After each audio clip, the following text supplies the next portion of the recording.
Good morning everyone. पिछले videos में हमने पैसिव वॉइस पढ़े थे और उस पैसिव वॉइस में हमने प्रेजेंट सिंपल और पास्ट सिंपल टेंस के वाक्यों को कैसे चेंज करना है वह सारी चीजें हमने समझी थी। अब आगे के वीडियोस में हम लोग आगे के टेंसेस चेंज करने का जो सिस्टम है उसको समझने का प्रयास करेंगे, तो उनको कैसे बदलना है वह हम लोग समझेंगे। तो इसीलिए आज हम लोग प्रेजेंट कंटिन्यूअस और पास्ट कंटिन्यूअस टेंस के सेंटेंसेस को कैसे हमको पैसिव वॉइस बनाना है, किस प्रकार से हेल्पिंग वर्ब और मेन वर्ब में हमको चेंज करना है वो समझेंगे। तो ठीक है, आइए हम लोग समझते हैं।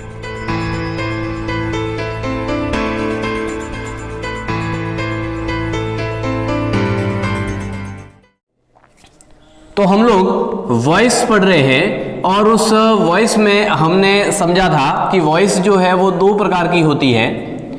पहला जो प्रकार है वो है एक्टिव वॉइस, उस एक्टिव वॉइस, और दूसरा प्रकार जो है वो है पैसिव वॉइस। जो पहले हमने पढ़ा है मैं उसी बात को वापस रिपीट करता हूं कि एक्टिव वॉइस में सब्जेक्ट, हेल्पिंग वर्ब, वर्ब और ऑब्जेक्ट ऐसा आता है। दो टेंस ऐसे होते हैं जिसमें हेल्पिंग वर्ब नहीं आती, वो हमने कल पढ़ लिए, प्रेजेंट सिंपल और पास्ट सिंपल। अब आज हम आगे जो पढ़ेंगे वो अगले टेंस पढ़ेंगे, तो मैं वापस इसको रिपीट करने के लिए कि हमको हल करते समय हेल्प रहे। ऑब्जेक्ट को सब्जेक्ट की जगह लाना, यानी यहां जो लिखा हुआ है उसको आगे ले जाना, और जो सब्जेक्ट की जगह लिखा हुआ है उसको ऑब्जेक्ट की जगह लाना, यानी कि जो पीछे लिखा है उसको आगे ले जाना और आगे लिखा हुआ है उसको पीछे ले जाना, यह सब करना है। तो इसीलिए हमने ऑब्जेक्ट को आगे लाया, यानी जो ऑब्जेक्ट पीछे लिखा हुआ है उसको आगे लाएंगे। हेल्पिंग वर्ब बदलना है, कैसे बदलना है वो हम पहले भी पढ़ा है, आज हम दो पर्टिकुलर टेंसेस के पढ़ेंगे। वर्ब जो है उसकी हमेशा ही थर्ड फॉर्म करनी है और उसके बाद बाय और बाय के साथ सब्जेक्ट लगाना है, यह प्रकार हमारा होगा। कल हमने बदला ही था, है ना, सब्जेक्ट को ऑब्जेक्ट और ऑब्जेक्ट को सब्जेक्ट बनाते समय ही का हेम, हेम का ही, शी का हर, हर का शी, यह सारी चीजें हमने समझी थी। अब देखिए अगला जो हम टेंस पढ़ते हैं जिसको हम लोग नंबर 3 दे रहे हैं वो है प्रेजेंट कंटिन्यूअस टेंस। यानी कि कल हमने पढ़ा था कि प्रेजेंट सिंपल और पास्ट सिंपल के सेंटेंस आते हैं तो उनको टेंस वाइज पहचान करके और फिर उसका एक्टिव से पैसिव बनाना, तो हेल्पिंग वर्ब में क्या चेंजेज होंगे। अब आज हम लोग जो है वो इन्हीं हेल्पिंग वर्ब में जो चेंजेज हो रहे हैं वो प्रेजेंट कंटिन्यू को लेकर समझते हैं कि अगर एक्टिव वॉइस का सेंटेंस है तो उसमें हमेशा हेल्पिंग वर्ब के रूप में इज आर एम आएगी और उसके साथ में वर्ब की आईएनजी फॉर्म ऐसा लगाना है।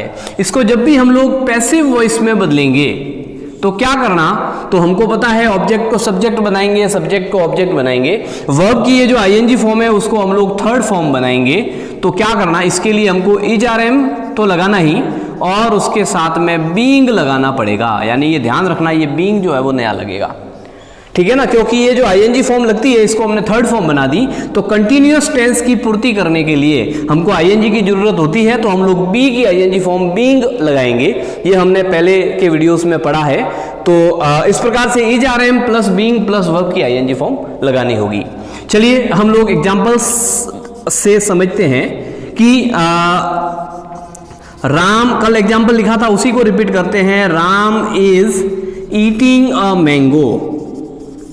अब यह सेंटेंस हमने कल भी लिखा था, राम सब्जेक्ट है, यह हेल्पिंग वर्ब है, यह वर्ब है और यह ऑब्जेक्ट है। हम क्या करेंगे, अ मैंगो को आगे लाएंगे, तो हम लिखेंगे अ मैंगो। अब अ मैंगो भी सिंगुलर है तो इज आर एम में से इज ही लगेगा, तो अ मैंगो इज, और फिर उसके बाद में बीइंग हमको लगाना है, तो इसीलिए हम इसमें लगाएंगे बीइंग, फिर ईट की third form eaten by Ram, ऐसा हम बनाएंगे। इसका नेगेटिव सेंटेंस भी हम लोग पढ़ेंगे, जैसे कि I am playing cricket. I am playing cricket. यह सेंटेंस मैंने लिखा। अब इसमें आई सब्जेक्ट है, यह हेल्पिंग वर्ब है, यह वर्ब है और यह ऑब्जेक्ट है। हम इज आर एम और आईएनजी फॉर्म यह देख करके यह पता कर पाते हैं कि इसमें जो टेंस है वो प्रेजेंट कंटिन्यूअस टेंस है, इसीलिए हम लोग इस क्रिकेट को आगे लाएंगे। तो हमने लिखा क्रिकेट। अब क्रिकेट को जब आगे लाया तो हम सभी जानते हैं क्रिकेट को सिंगुलर मानेंगे हम लोग, और इसीलिए आई के साथ तो एम आता है इज आर एम में से, लेकिन क्रिकेट के साथ इज आएगा, इसीलिए हम यहाँ इज लगाएंगे। फिर बीइंग लगाना है, इसीलिए हम प्लेइंग से आईएनजी चीन करके बी के साथ लगा देंगे, और फिर इसकी थर्ड फॉर्म जो है वो प्लेड और फिर बाय, और बाय के बाद में आई है, इस आई को मी करना है, हम पहले भी समझ चुके हैं, तो आई का मी हो जाएगा। ठीक है, तो इस प्रकार से और हमको यह सेंटेंस जो है वो बनाना है। तो हम प्रेजेंट कंटिन्यूअस टेंस का पैसिव आराम से बना सकेंगे। ठीक है, यह सब हमको कॉपी में लिखना है, नोट करना है यह सारा, ताकि हम लोग बाद में भी जब चाहे तो पढ़ सकते हैं इसको। अगला जो टेंस हम पढ़ते हैं वो है पास्ट कंटिन्यूअस, यानी प्रेजेंट कंटिन्यूअस पढ़ा तो उसके सीधा बाद में हम लोग पास्ट कंटिन्यूअस पढ़ते हैं, ताकि ठीक से हमको समझ में आएगी, पैटर्न एक जैसा रहता है इनका। अब इसमें क्या होता है, तो जो एक्टिव वॉइस का सेंटेंस आएगा, अब यह जो एक्टिव वॉइस का सेंटेंस आएगा, इस एक्टिव वॉइस के सेंटेंस में जो हेल्पिंग वर्ब आएगी वो वॉज वर्ब आएगी, और वॉज वर्ब के साथ वर्ब की आईएनजी फॉर्म आएगी।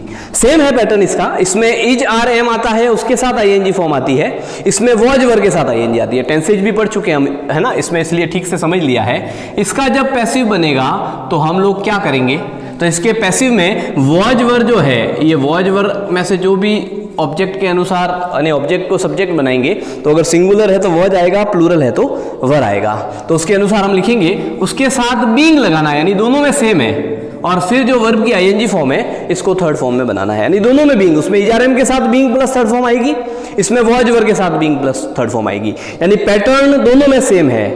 अब देखिए, जैसे मैं एग्जांपल लिखता हूं, इधर वाला ही वापस कॉपी करते हैं। Ram was eating a mango. पहला एग्जाम्पल मैं बार बार एक ही रिपीट कर रहा हूं, उसका कारण ये है कि आप जब इनका डिफरेंशिएशन करेंगे तब आपको ध्यान में आएगा कि हर टेंस में कैसे चेंजेस जो है वो करना है, ठीक से समझ पाएंगे। यह हमारा सब्जेक्ट है, यह हमारा हेल्पिंग वर्ब है, यह वर्ब है, और यह ऑब्जेक्ट है।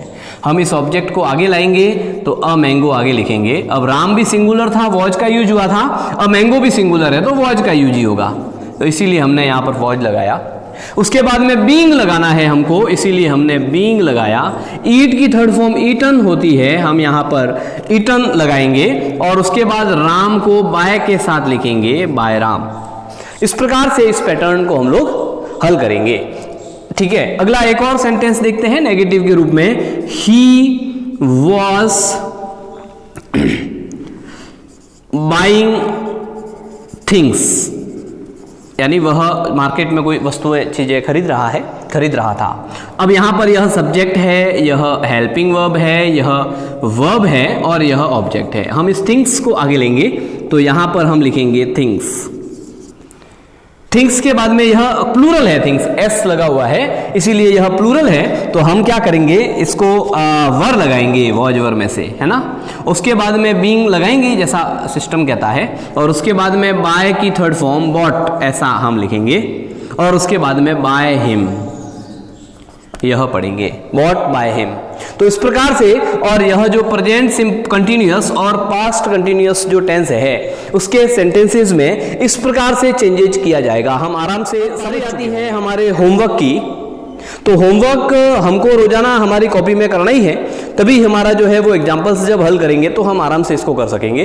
तो आज का हमारा जो होमवर्क यह है कि हमको 5 सेंटेंस ईच यह बनाने हैं, यानी अभी तक हमने 4 टेंस पढ़े हैं, तो हमको 5 एक्टिव पैसिव के जो सेंटेंसेस हैं वो 5 सेंटेंसेस पास्ट प्रेजेंट सिंपल के 5 सेंटेंसेस जो है वो पास्ट सिंपल के 5 सेंटेंसेस जो है वो हमको प्रेजेंट कंटिन्यूअस के, और 5 सेंटेंसेस जो है वो हमको प्रेजेंट पास्ट कंटिन्यूअस के। ऐसे हमने 4 टेंस पढ़े हैं, इनके सभी के 5 सेंटेंसेस, यानी टोटल 20 सेंटेंसेस हम खुद एक्टिव के लिखे, फिर पैसिव के लिखे, यानी कुछ नेगेटिव का यूज करें, कुछ पॉजिटिव का यूज करें, तो हम आराम से जो है वो इनका ठीक से यूज हम सीख सकेंगे। अगला वीडियो जो है उसमें हम लोग आगे पास्ट, ये प्रेजेंट और पास्ट परफेक्ट टेंस पढ़ेंगे। धन्यवाद।